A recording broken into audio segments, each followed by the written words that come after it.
भागता है तो उसके लिए कोई परिचित अपरिचित नहीं है, वो किसी भी रास्ते से भागता है, वह मार्ग उद्घाटित होता है। इस तरह से मार्ग, मृग्या और मृग को बताया गया है कि मार्गगान क्या है। यानी कोई सरोवर है, उसमें सीढ़ियाँ नहीं हैं, पहली बार अगर कोई उतरा तो सीढ़ियाँ बन गई, फिर सब उसके फॉलोअर्स होते हैं। तो पहला मार्गगान है, जैसे पहली बार कुमार गंधर्व ने अगर गाया और फिर बाद में उसके जो फॉलोअर्स लोग गा रहे हैं तो वो जाति गायन है। तो मार्ग गान को बस इतना बताया गया है। मार्ग शब्द 3 बार आया है और मार्ग ताल में ही राग शब्द भी 1 बार आया है। इसके बाद आता है जाति गायन, जिसका प्रयोग पूरे नाटक के दौरान होना है। जाति गायन में सिर्फ और सिर्फ उन ध्रुवाओं का प्रयोग होगा, उन 5 के अलावा जो है। इसके लिए उन्होंने 7 गीत बताए। पहली बात तो गांधर्व 5 ध्रुवा, ये हम लोग पूर्व रंग में हो गया। अब गान, क्योंकि यहाँ पर गीत आता है, गीत ही आता है, गीतक आता है, गान आता है, बहुत सारे शब्द आते हैं, तो इतना कन्फ्यूजन हो जाता है। कोई कन्फ्यूजन की जरूरत नहीं है, क्योंकि इतना साइंटिफिक ढंग से उन्होंने एक एक शब्द को डिफाइन किया है। जैसे कि उन्होंने कहा है कि 7 गीत होते हैं, इन 7 गीतों को ही नाटक के अनुसार, नाटक में जो प्रधान रस है, प्रधान भाव है, उसके अनुसार ही उसका स्वर सन्निवेश किया जाए। ठीक है। अब पूर्व रंग में जिस पूरे नाटक को जिस पर्टिकुलर जाति में गाना है, जिस पर्टिकुलर ध्रुवा में गाना है, उसका सिर्फ संक्षेप ही वहां पर दिया जाएगा, ताकि लग जाए कि अब इसे डिटेल में पूरे नाटक में होगा। और उसी ढंग से इंस्ट्रूमेंट्स को ट्यून करते हैं। जब हम लोग देखते हैं कि शिव कुमार शर्मा प्रेजेंटेशन से पहले ट्यून कर रहे हैं, उसको ही आश्रावणा कहा गया है। जैसे आक्षितिज होता है, श्रवण से श्रवण तक, प्रेजेंटेशन से लेकर के ऑडियंस तक, जिससे आश्रावणा का मतलब है ट्यून करना। हर शब्द, संस्कृत इतना आसान है, मुझे लगता है उससे ज़्यादा आसान मैथमेटिक्स और संस्कृत के अलावा कोई और वैज्ञानिक भाषा नहीं। तो वो जो अब जो 7 गाया जाना है, वो है आपके 7 गीतों के नाम बताए गए हैं। और ये कैसे मद्रक, फिर उल्लोप्यक, रोगिंदक, ओवेणक, प्रकरी, उत्तर, ये 7 गीत बताए गए हैं। इन्हीं के अनुसार आपको गाना है। अगर आपने उत्तर चुना है तो आपको उत्तर का ही संक्षेप वहाँ देना पड़ेगा। आज की भाषा में अगर आपने कोई एक राग चुना है जिसका यूज़ आपको पूरा प्ले में करना है, तो उसका थोड़ा सा 2 स्वर या 3 स्वर में उसका स्वर सन्निवेश आपको पूर्व रंग में करना है। ठीक है। कोई भी, जैसे मान लीजिए कि हम लोग विद्यार्थियों से कई बार पूछा जाता है राग पहचानो, और अगर हम उसमें कोई 2-3 स्वर लेते हैं, 2 स्वर सा सा ध, ये अगर हम करते हैं तो कोई बात नहीं, ये है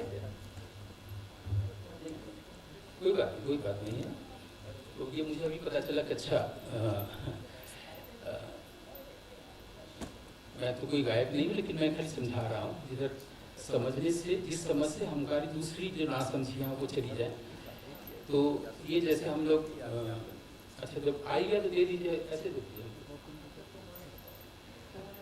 एक तो उपसंहार कर रहे थे, उसमें भी और भी विस्तार हो जाए। है क्या पानी? नहीं, बस गले को भी बोलना है।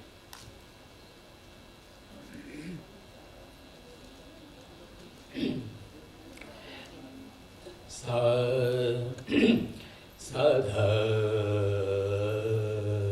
ये जो दैवत आया, ये मध्य के साथ से हम मंदिर के दैवत तक है। अब दैवत की जो भूमिका है, ये सिर्फ इसी राग में है। ये दैवत की भूमिका किसी भी राग में नहीं हो सकती है। हमारे यहाँ इसको आज की भाषा में, बनारसी भाषा में राजा स्वर कहते हैं, जो हमारे यहाँ वादी स्वर कहा गया या अंश स्वर कहा गया। अब ये 2 स्वर हैं, ये इसको वो मैंने छोटा सन्निवेश कहते हैं।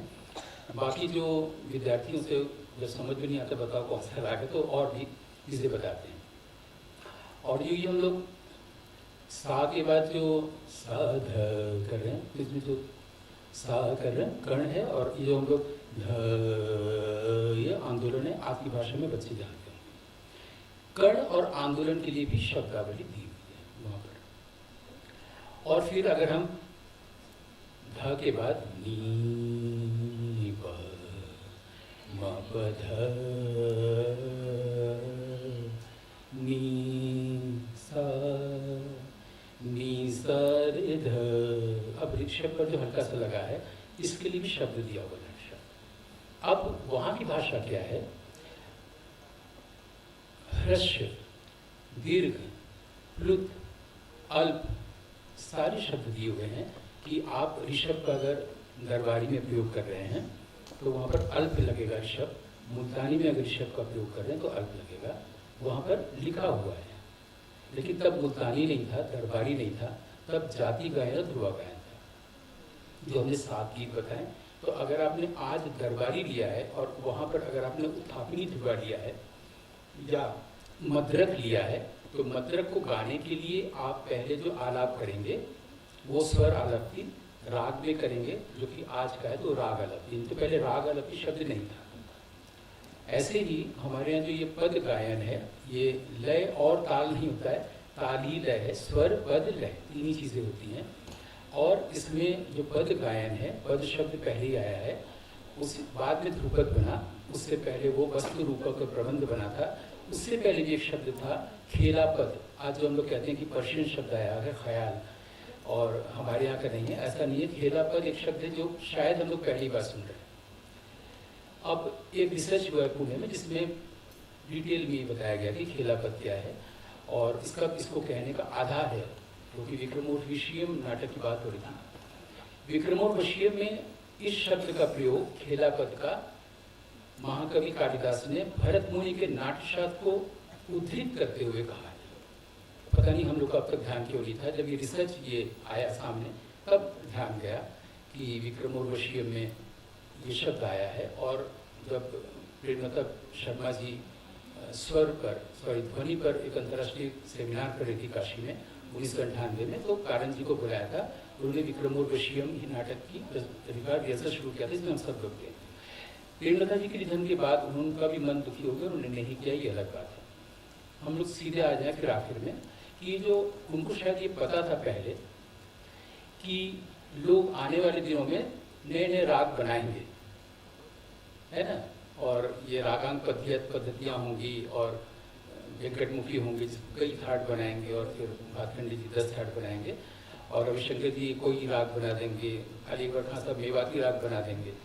तो उन्होंने पहले से ही 7 गीतकों के बारे में पहले से ही भरत मुनि ने बना रखा है कि आप कितने भी जातियाँ बनाते चले जाएं, उस 7 गीतक में ही आएगा।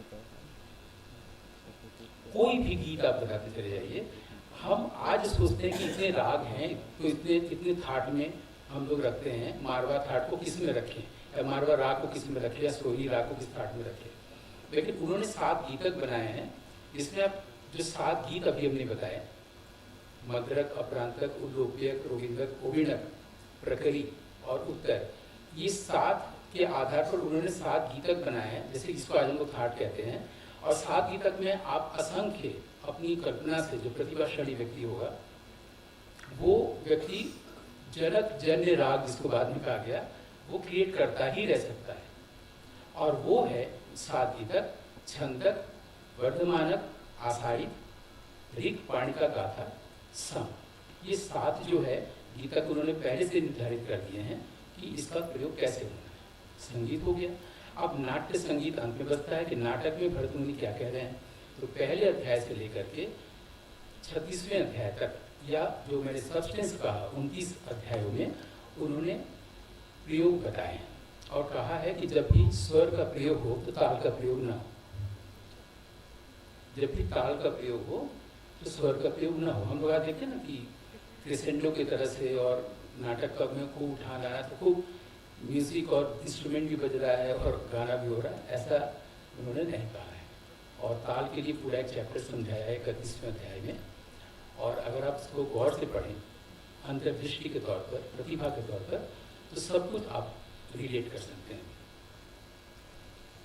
तो 31वें अध्याय में जो ताल के बारे में जो कुछ भी बताया गया है, हम लोग आज कोई भी ताल करते हैं बोलते हैं ताल का जो हमारे पास अतीत है वो अधिकतम 1000 साल का है।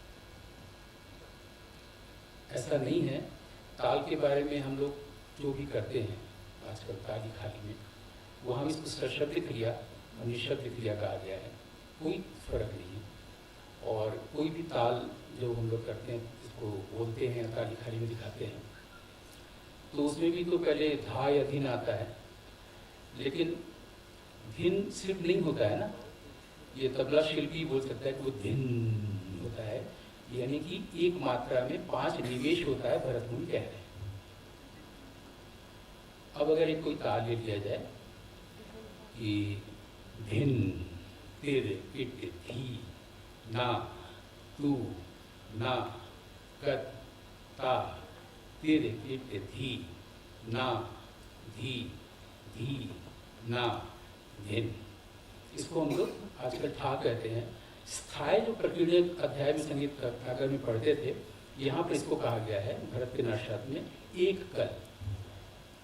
फिर आज हम लोग जो 200 सालों से इसी को डबल करते हैं, दुगुन 3 करते हैं, तिगुन चौगुन करते हैं, वहाँ पर इसको कहा गया है द्विसंख्यात। त्रिसंख्यात कहाँ दिक्कत है एक निकटतम से समझने में। अब हमारे यहाँ एक और चीज करते हैं, एक आवर्तन या दुगुन, मैंने बीच के किसी एक मात्रा से आपको उठानी पड़ती है, इसको दुगुन करना पड़ता है। बीच के किसी एक मात्रा से फिर तिगुन या चौगुन करना पड़ता है। क्या ये भरत के नाट्यशास्त्र में नहीं था? और ये बीच से उठाने वाला क्या है? अब प्रोफेसर लोग और विद्यार्थी लोग गिनते रहते कहाँ से उठाएंगे। मान लीजिए यही 14 मात्रा का ताल जो बाय द वे हुआ, इसको अगर करना हो तो पहले जैसे ठा किया धीरे से, धिन तिर किट धी ना तू ना कत आदिन आत तू ना कत धिन त्रिकट धी ना तू ना कत का त्रिकट धी ना धी ना धिन, है ना? तिर किट धी ना तू ना कत ता आदिन त्रिकट धी ना तू ना कत ता त्रिकट धी